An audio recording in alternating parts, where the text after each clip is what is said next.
दिल्ली के अंदर तो आम आदमी पार्टी की सरकार बनेगी और ये सीट भी आम आदमी पार्टी की ही आएगी। कौन कैंडिडेट होगा कौन नहीं होगा ये एक अलग चीज़ है। लोगों को तकलीफ़ हुई है, उसके लिए तो मैं उनसे माफ़ी ही मांग सकता हूँ कि उनको तकलीफ़ मेरी वजह से हुई। लेकिन अब मैं आ गया हूँ, अब मैं हर चीज़ से फ्री होकर आ गया हूँ।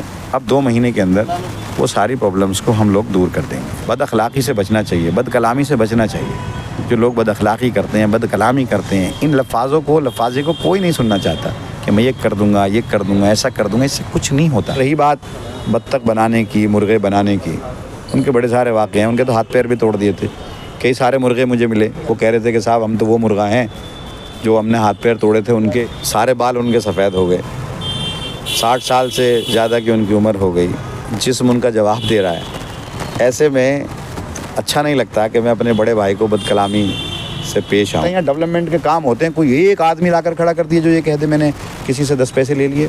मैं जिन हालात में भी हूँ, जैसे भी मैं जानता हूँ, मेरा अल्लाह जानता है। होटल बंद कर दिए आप, अगर उस होटल से लोगों को परेशानी हो रही है तो उसको इंक्रोचमेंट करें, उसको हटा दो ना। किसी का रोज़गार मत छीनो, किसी की बिल्डिंग मत तोड़वाओ, बिल्डिंगें मत तोड़ो। आप ओखला दूसरा ओखला नहीं बसा सकते, इसी ओखला को ठीक करना पड़ेगा। आबादी बहुत ज़्यादा है, लोग क्योंकि जब हालात पूरे देश के हैं, लोग अनसिक्योर फील करके लोग ओखला के अंदर आते हैं। देखेंगे आने वाले वक्त में अमानतुल्लाह के अंदर कोई तब्दीली नहीं आएगी, अज़्म और मजबूती मिलेगी। जेल जाने से या इन एजेंसियों से अमानतुल्लाह डरने वाला नहीं है। इनका मकसद है कि टारगेट करो, जेल भेजो, सताओ, दबा दो, तो वो तो नहीं होगा। दबेंगे नहीं, जेल में रह लेंगे लेकिन दबेंगे नहीं। आवाज़ तो उठाएंगे और उठाता हूँ, उठाता रहूँगा। मेरी अपनी पार्टी जो पूरी तरह से पार्टी की लीडरशिप, अरविंद केजरीवाल जी पूरी तरह से मेरे साथ खड़े रहे, मेरे एक भाई की तरह, तो मैं तो उनका एहसानमंद हूँ, आवाम का, अल्लाह का और पार्टी का। मैं तो खिदमत खल्क़ के लिए हूँ, ये सब जानते हैं कि मैंने आज देखो, अब मैं पूरी तरह से, मेरे बच्चे बर्बाद हैं, मैं बर्बाद हूँ, मेरा घर बर्बाद है, कितनी तकलीफ़ों में हूँ, मुकदमे हैं, लेकिन मैं क्योंकि मैं हूँ तो हूँ, काम कर रहा हूँ। मैं जब गया था तो पूरी रात जाग कर सड़कें बनाई थी, तो जेल गया था। अब जेल से जिस दिन आया हूँ तो उस दिन भी सड़क पर हूँ। तो मैं आम आदमी पार्टी में हूँ, आम आदमी पार्टी में था, आम आदमी पार्टी में रहूँगा।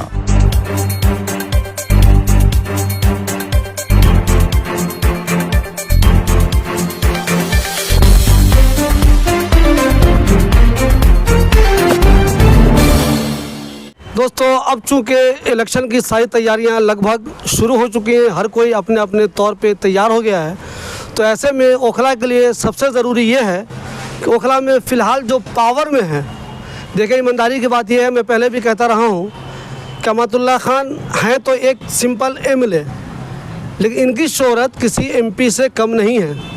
कुछ लोग निगेटिव में लेते हैं, कुछ लोग पॉजिटिव में लेते हैं, लेकिन अमातुल्लाह खान की वीडियो बिहार में वायरल होती है, यूपी में वायरल होती है, मध्य प्रदेश में वायरल होती है। एक MLA इतना मशहूर नहीं होता जितना मशहूर अमातुल्लाह खान है। तो हमारे साथ ओखला के MLA अमातुल्लाह खान है। अमात भाई, सबसे पहले जो एक ज़रूरी सवाल आपसे क्लियर करना बहुत ज़रूरी है, आपका एक ऑडियो वायरल हुआ था जिसमें आपने कहा कि शिवली मेरे ख़िलाफ़ काम करता है।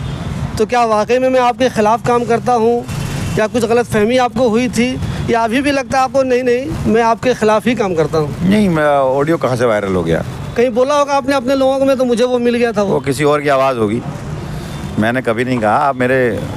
आप देखिए, आप सच दिखाते हो और हमेशा से होना भी यही चाहिए। अगर हमारी कोई कमियां हैं, आप हमें बताइए, हम उसको दूर तभी तो करेंगे।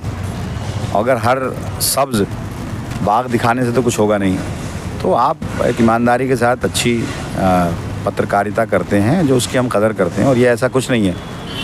खिलाफ़ गैर खिलाफ़ क्या होता, आप अच्छे काम भी दिखाते हैं, तो ऐसा नहीं है। अमर भाई, जब आप पहली बार जीते थे, आपको शायद याद होगा, हम लोग की वो फ़ोटो भी वायरल हो जाती है कभी कभी, तो मैंने आपको मुबारकबाद दी थी। तब मैं वहाँ एज ए रिपोर्टर वहाँ रिपोर्टिंग कर रहा था, और सब 15 साल पहले से मैं पत्रकार हूँ।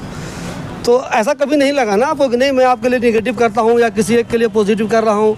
मेरी कोशिश ये होती है, मैं चूँकि मामूली कोई यूट्यूबर तो हूँ नहीं, मेरी कोशिश होती है कि ईमानदारी से जो कमियां हैं वो भी दिखाई जाएं और जो अच्छे काम आपके होते हैं वो भी दिखाए जाएं। हो सकता है थोड़ी बहुत चूक, इंसान हूँ मैं, तो मुमकिन हो जाती हो, लेकिन ऐसा आपके दिल में नहीं है ना कि मैं बेईमानी करता हूँ आपके लिए? बिल्कुल नहीं है। बस एक ये है कि हमें मशवरा भी दे दो कि ऐसे कर लीजिए, हम वो भी कर लिया करेंगे। भाई, आप करते हैं पॉलिटिक्स की बात, तैयारी की बात, क्या अमानत भाई का टिकट श्योर है या कुछ कन्फ्यूज़न भी है?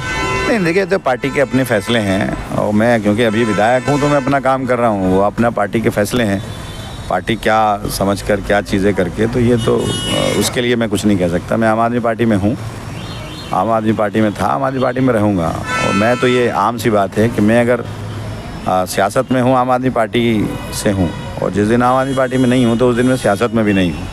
मैं सियासत से भी किनारा करके अपने घर रहूँगा। तो मेरा मकसद ये नहीं है दल बदलना, राजनीति करना, ऐसा कुछ नहीं है। तो मैं तो खिदमत खल्क के लिए हूँ, ये सब जानते हैं कि मैंने आज देखो, अब मैं पूरी तरह से, मेरे बच्चे बर्बाद हैं, मैं बर्बाद हूँ, मेरा घर बर्बाद है, कितनी तकलीफ़ों में हूँ, मुकदमे हैं, लेकिन मैं क्योंकि मैं हूँ तो हूँ, काम कर रहा हूँ। मैं जब गया था तो पूरी रात जाग कर सड़कें बनाई थी, तो जेल गया था। अब जेल से जिस दिन आया हूँ तो उस दिन भी सड़क पर हूँ। और मेरे रहने न रहने का भी एहसास मुझे है कि जब मैं यहाँ नहीं था तो क्या क्या हुआ, और जो तो ऐसा नहीं है कि मैं चीज़ों को नहीं समझता। और मैं तो अल्लाह का शुक्रगुज़ार हूँ कि अल्लाह ने मुझे जो है, मुझे उम्मीद नहीं थी, ख़ुद मुझे उम्मीद नहीं थी। जब मैंने ख़बर सुनी तो मुझे नहीं लगा कि मेरी बेल होगी। मैंने कहा कि नहीं यार देखो, कुछ केस में हुई होगी। मैं अल्लाह का शुक्रगुज़ार हूँ, मैं आवाम का शुक्रगुज़ार हूँ कि जिनकी दुआओं के समरे की वजह से कुछ तो काम मुझसे जाने अनजाने में अल्लाह ने ऐसे ले लिए होंगे, जिन कामों के समरे की वजह से और जिनकी दुआओं की वजह से आज मैं यहाँ हूँ। और मेरी अपनी पार्टी जो पूरी तरह से पार्टी की लीडरशिप, अरविंद केजरीवाल जी पूरी तरह से मेरे साथ खड़े रहे, मेरे एक भाई की तरह। तो मैं तो उनका एहसानमंद हूँ, आवाम का, अल्लाह का और पार्टी का। अहमद भाई, आप उन लोगों में शामिल हैं जो मुसलमानों के लिए आवाज़ बुलंद करते रहते हैं। मैं हमेशा ये बात बोलता हूँ कि ये हैं तो MLA, लेकिन बातें कुछ इतनी अच्छी बोलते हैं कि लोग इनको बहुत पसंद करता है। तो क्या आपको लगता है इस वजह से भी आपको टारगेट किया जाता है कि मुसलमानों में एक बहुत हाई लेवल का नेता उभर रहा है, या फिर आपको लगता है कि कहीं जाने अनजाने कुछ गलती हो गई आपसे, टेक्निकली कुछ गलती हो सकता है, कुछ नहीं समझ पा रहे हो, गलती हो गई, ऐसा कुछ लगता है आपको, या आपको लगता है नहीं टारगेट किया जाता है आपको, चूँकि आपकी शोहरत बहुत ज़्यादा है हिंदुस्तान में? देखिए, दो चीज़ें हैं। एक तो मैं आम आदमी पार्टी से हूँ, और आम आदमी पार्टी तो वैसे ही नंबर 1 टारगेट है। दूसरा, मैं एक ऐसी कंस्टिट्यूंसी से आता हूँ जो पूरी दुनिया में जाना जाता है, ओखला, और नाम मेरा अमानतुल्लाह खान है ही। तो ये तो है, लेकिन मुझे इससे तकलीफ़ भी नहीं होती। और जहाँ जहाँ जुल्म होगा कमज़ोर तबके के ऊपर, या जहाँ भी मैं आवाज़ उठाऊँगा, चाहे वो संभल का मुद्दा हो, अब संभल का मुद्दा है, मैंने आवाज़ उसमें उठाई है। एक साजिशन जो चीज़ें होंगी उनको हम लोग आवाज़ उठाएंगे। अगर हम लोग आवाज़ ही उठाना, जो इनका मकसद है कि टारगेट करो, जेल भेजो, सताओ, दबा दो, तो वो तो नहीं होगा। दबेंगे नहीं, जेल में रह लेंगे लेकिन दबेंगे नहीं। आवाज़ तो उठाएंगे, और उठाता हूँ, उठाता रहूँगा। और आवाम को ये लगता भी है, महसूस भी होता है कि हाँ, और जहाँ भाई एक तबका, कमज़ोर तबका, अगर हम उसकी आवाज़ नहीं उठाएंगे तो क्या फ़ायदा है। खालिस नाली, सड़क, सीवर के लिए नेता नहीं होता। नेता जुल्म ज़्यादती के ख़िलाफ़ जुल्म बात करने वाला, जहाँ जुल्म हो रहा है उसको रोकने वाला, लोगों को राहत देना भी उसकी ज़िम्मेदारी है। और ये शायद बड़ी ज़िम्मेदारी है। मैं कह रहा हूँ कि जैसे दिल्ली दंगे जब हुए थे, तो दिल्ली दंगों में अल्लाह ने मुझसे काम लिया। और कल एक बड़े मुफ्ती थे, वो मुझे मिले किसी शादी में, तो उन्होंने कहा कि जाने अनजाने में कुछ क़याम आपसे ऐसे हो गए जिन कामों की वजह से अल्लाह ताला ने आपकी हिफाजत की। और इन्होंने तो कोई कसर ही नहीं छोड़ी थी, लेकिन अल्लाह ने मुझे इज़्ज़त के साथ अपने घर बिठा दिया। और मैं ही नहीं, मेरी पूरी पार्टी, अरविंद केजरीवाल जी को, मनीष सिसोदिया जी को, संजय सिंह जी को, और सत्येंद्र जैन जी को, मुझे, विजय नायर को, सब को तोड़ने की कोशिश की। और हम लोग नहीं टूटे, खड़े रहे। आज भी हम हैं। देखो, सब बाहर आ गए, वक्त लगता है लेकिन बाहर आ जाता है। और अपनी आवाज़ हम आज भी बुलंद कर रहे हैं, कल भी बुलंद कर रहे थे, और आवाज़ देखेंगे आने वाले वक्त में अमानतुल्लाह के अंदर कोई तब्दीली नहीं आएगी, अज़्म और मजबूती मिलेगी। जेल जाने से या इन एजेंसियों से अमानतुल्लाह डरने वाला नहीं है। आपकी पार्टी के बहुत सारे काम हैं, कुछ काम तो ऐसे वो साफ साफ दिखते हैं, जैसे औरतों के लिए बस फ्री, 200 यूनिट की बिजली फ्री, सब साफ साफ दिखता है। ओखला वालों को भी उसका फ़ायदा हो रहा है। लेकिन ओखला में मैंने पहले भी आपसे पूछा था, कुछ चीज़ें ऐसी हैं जो बिल्कुल निगेटिव हो गई, मतलब इतनी निगेटिव हुई कि आपको लोग बुरा भला तक कहने लगे। जाने अनजाने जैसे भी हुआ, टेक्निकली कोई मसला हो, जैसे हम सिंपल एक रोड की बात करें रोड 4 महीने, 6 महीने, 8 महीने, 10 महीने तक नहीं बनी, ये एक निगेटिव फैली, तो लोगों को आप क्या कहेंगे, वो क्यों देर उसमें हो जा रहा था, क्या मसला हो जा रहा था? अब देखिए, जैसे कहीं सीवर पहले से पड़ा हुआ है तो वहाँ तो हम एक सड़क खोदते हैं, एक बनाते हैं। अब जैसे पूरा जाकिर नगर बना रहे हैं हम लोग सड़क, तो एक सड़क खोद रहे एक बना रहे हैं। ओखला विहार हमने एक सड़क खोदी एक बनाई। गफ्फार मंजिल पहले से सीवर पड़ा हुआ है, एक सड़क खोदी एक बनाई। वो आपको कहीं नहीं आया होगा, किसी ने कहा हो कि इतने सालों इतने दिनों से गफ्फार मंजिल की सड़कें खुदी पड़ी हैं, इतने दिनों से ओखला विहार की सड़कें खुदी पड़ी हैं। जाकिर नगर की हमने 14 नंबर गली, 17 नंबर गली, 13 नंबर गली बना भी दी, जिक्र भी नहीं होगा इसका। लेकिन क्योंकि बटला हाउस शाहीन बाग में सीवर नहीं था, कि नए सिरे से सीवर डाला तो पहले पूरा सीवर पड़ता है, फिर उसके बाद वो जो पैसा था वो कम पड़ गया, एरिया बढ़ गया। जो हमने एस्टिमेट लिया था नक्शे के हिसाब से, पुराना एस्टिमेट था, वो जस्ट डबल हो गया। तो वो जो हमारी सड़कों का टेंडर हुआ था वो कंप्लीट हो गया। फिर उसके बाद वो इलेक्शन आ गया, इलेक्शन में नया टेंडर हो नहीं सकता था, उसमें मैं तकलीफ़ों में घिरा रहा। जैसे इलेक्शन ख़त्म हुआ, मैंने जाने से पहले, आज जो ये काम आप देख रहे हैं जो कंप्लीट हो रहे हैं, तो आप ये लगाइए कि जाने से पहले मैंने सारे टेंडर में करा कर गया था और आज पूरे हो रहे हैं। मैं मानता हूँ भाई लोगों को इससे मतलब नहीं है, मुझे लोगों ने चुना।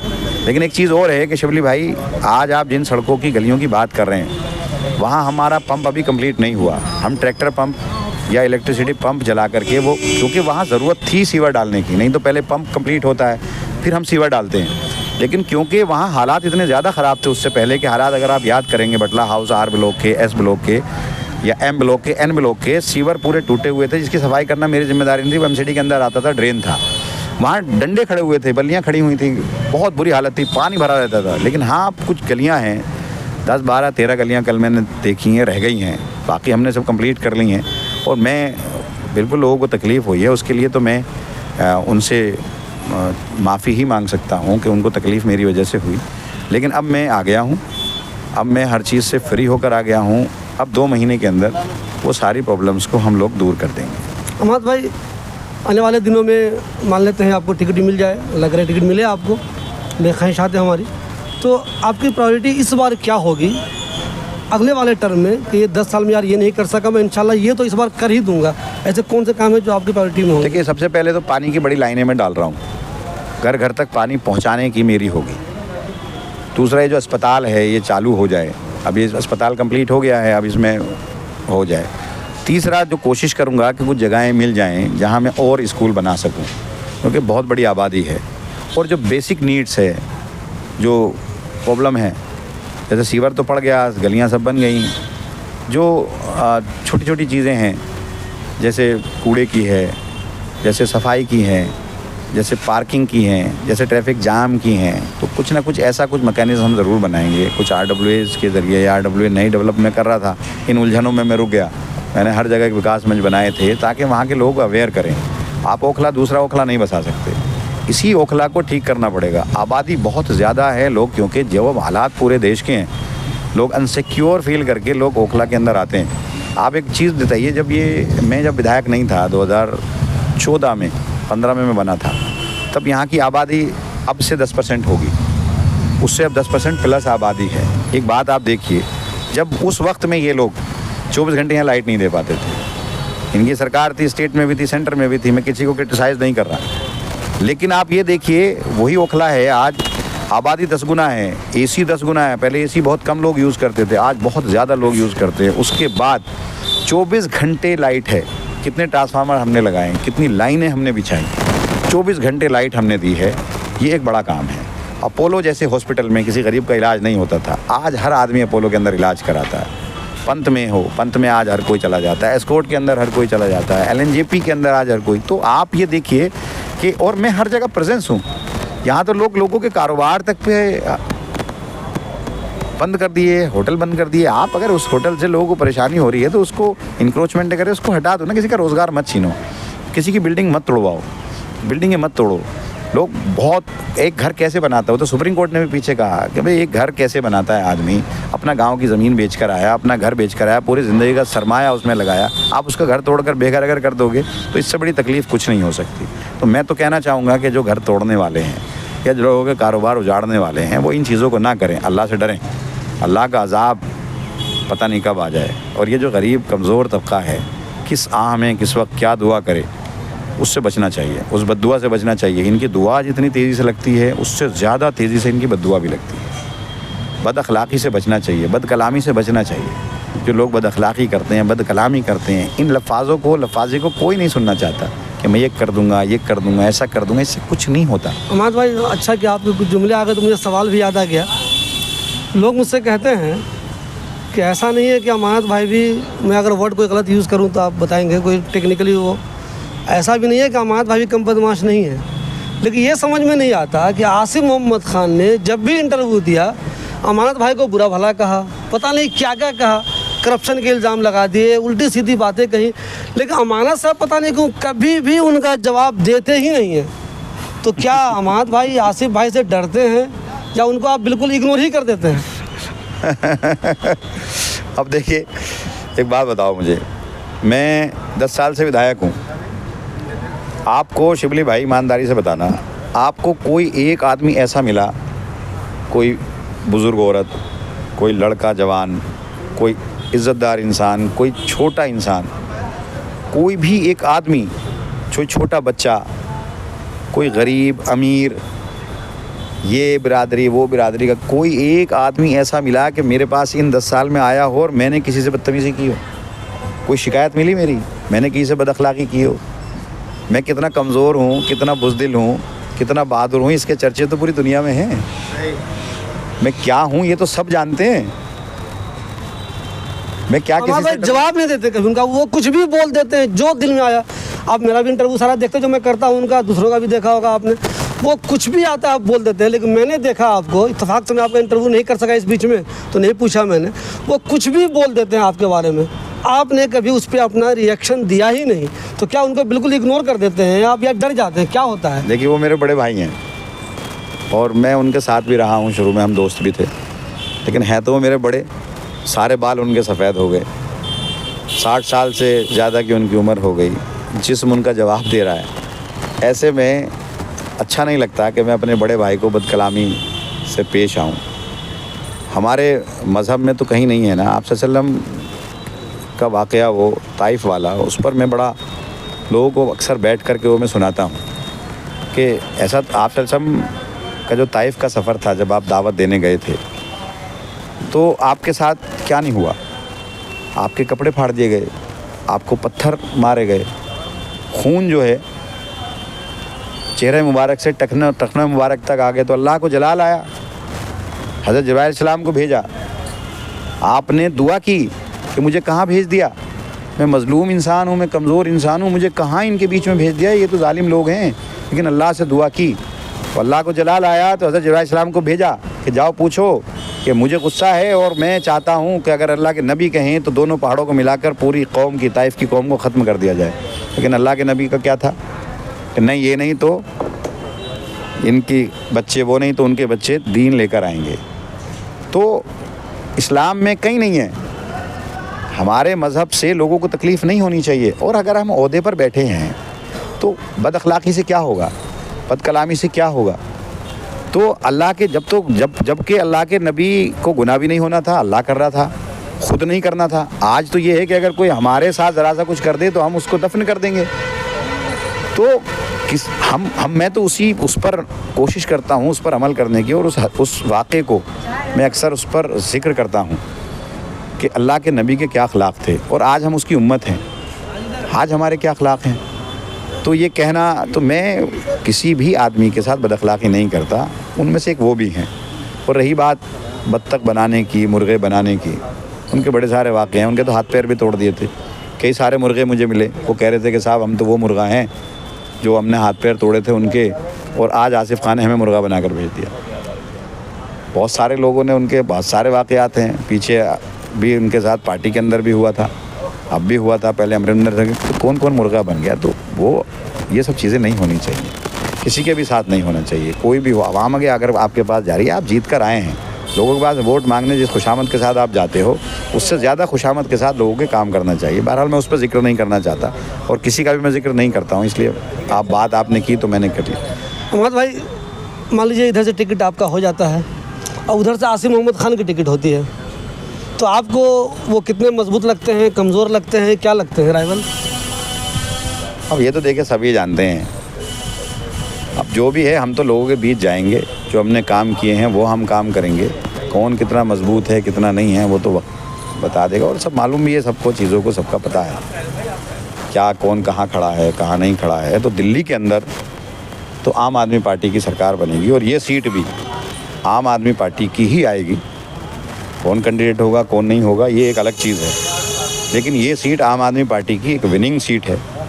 और कोशिश करेंगे कि इंशाअल्लाह दिल्ली में पहला 2015 में ये तीसरे नंबर पर सीट थी मार्जिन में, 2020 में दूसरे पर थी। इस बार कोशिश करेंगे कि आम आदमी पार्टी की दिल्ली में सबसे बड़े मार्जिन के साथ ओखला जीत कर आए। और मैं लोगों से भी यही उम्मीद रखता हूं और यही उनसे कहूँगा कि भी जैसे आप साथ देते आए हैं, मेरी तकलीफ़ों में आप साथ देते आए हैं, मैं भी आपके साथ खड़ा रहा हूँ। और आप अगर देखेंगे कि इन 4 सालों में 5 सालों में जितनी तकलीफ़ें हुई उतनी मेरे अचीवमेंट भी हैं। यहीं दिल्ली दंगों में जो हमने काम किया, लॉकडाउन में जो हमने राशन बांटने का काम किया, मरकज़ को खुलवाने का हमने काम किया, शाहीन बाग जब यहाँ डेमोलिशन हो रहा था, पूरी दुनिया की पुलिस, सारे एजेंसियाँ, सारी मीडिया, कोई एंकर ऐसा नहीं था जो यहाँ ना हो, पूरी महीनों से चल रहा था। तो सारे हम तो मौजूद थे, बहादुर कहाँ थे हमें नहीं पता। जब कंचन कुंज में हुआ वहाँ थे, अब मैं नहीं था। बहुत सारे काम यहाँ हुए, बहादुर कहाँ गए मुझे तो नहीं पता। जब यहाँ मैं जेल में पिछली बार गया था तो धारा 144 लगाकर बहुत सारे लोगों को गिरफ़्तार कर लिया गया। मैं तो जेल में था, बहादुर कहाँ थे मुझे नहीं पता। तो ये सब चीज़ें, कौन बहादुर है कौन बुज़दिल है, कौन जवाब देता कौन नहीं देता, हमें नहीं पढ़ना चाहिए। हमें अज़्म के साथ आवाम के साथ रहना चाहिए। मैं जब कंचन कुंज गया तो मुझे BC बना दिया गया। मेरा वहाँ जाना, वहाँ उस केस में बरी हो गया, उस केस में मैं बरी हूँ, मैं मुझे फिर भी BC बनाया हुआ। वक्फ बोर्ड के अंदर जो भी इन्होंने CBI के अंदर FIR की, उसके अंदर CBI कहीं नहीं कहती करप्शन हुआ। जिन लोगों के स्टेटमेंट हैं, जो लोग रखे गए, उनके स्टेटमेंट में कहीं नहीं है कि मैंने किसी से पैसे लिए। रिक्रूटमेंट कमेटी बनी, वो उसमें मैं पार्टी नहीं हूँ उस रिक्रूटमेंट कमेटी का। बोर्ड ने रिक्रूटमेंट कमेटी बनाई, इंटरव्यू कॉल किए और वहाँ से रिक्रूटमेंट कमेटी ने उनको उनकी काबिलियत की बुनियाद पर इंटरव्यू लेकर के दे दिया। चेयरमैन रिक्रूटमेंट कमेटी का मेंबर थे, उसने कहीं नहीं कहा कि मैंने किसी की सिफारिश की। और CBI ने पहले सबके बयान लिए, फिर ACB ने बयान लिए, फिर ED ने बयान लिया। और मैं ED में जब इन्वेस्टिगेशन चल रही थी तो मैंने पूछा उनसे कि ये जो सारे लोग हैं जो मुझसे क्रॉस करा रहे हो, किसी ने भी ये नहीं कहा कि मैंने इनसे पैसे लिए। कहने लगा हम तो कहते ही नहीं, फिर मीडिया में क्यों कहते हो।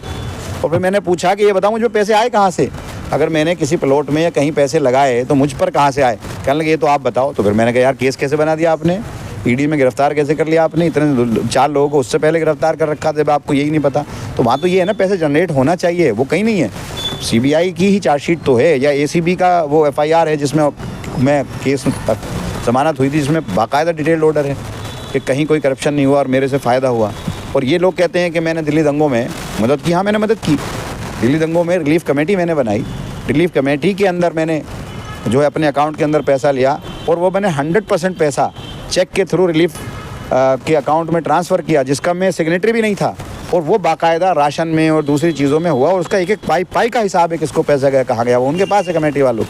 तो एक उंगली कोई मुझ पर नहीं उठा सकता। यहाँ डेवलपमेंट के काम होते हैं, कोई एक आदमी लाकर खड़ा कर दिए जो ये कह दे मैंने किसी से 10 पैसे ले लिए।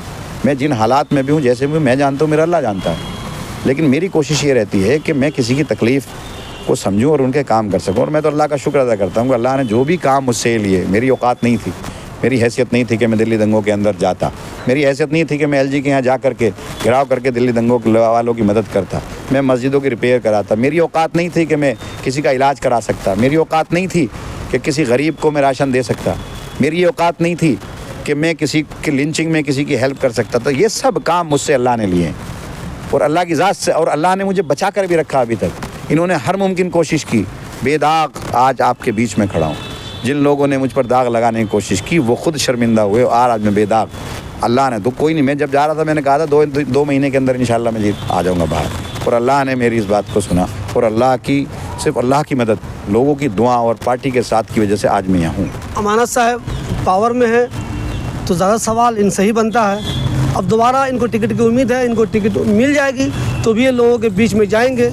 इस दौरान आपने देखा बहुत सारे काम हुए भी, कुछ काम नहीं भी हो सके। इस दौरान जो सबसे अहम बात है, ये परेशान भी रहे, कुछ किसी वजह से ये बहुत ज़्यादा परेशान भी रहे, तब ये लोगों के बीच जाएंगे। अब ये आवाम फैसला करेगी कि अमानत साहब की परेशानी को वो कितनी समझती है, इनके काम को वो कितना पसंद करती है, और आने वाले दिनों में ये जो उनसे वादा करेंगे उस पर वो कितना भरोसा करती है।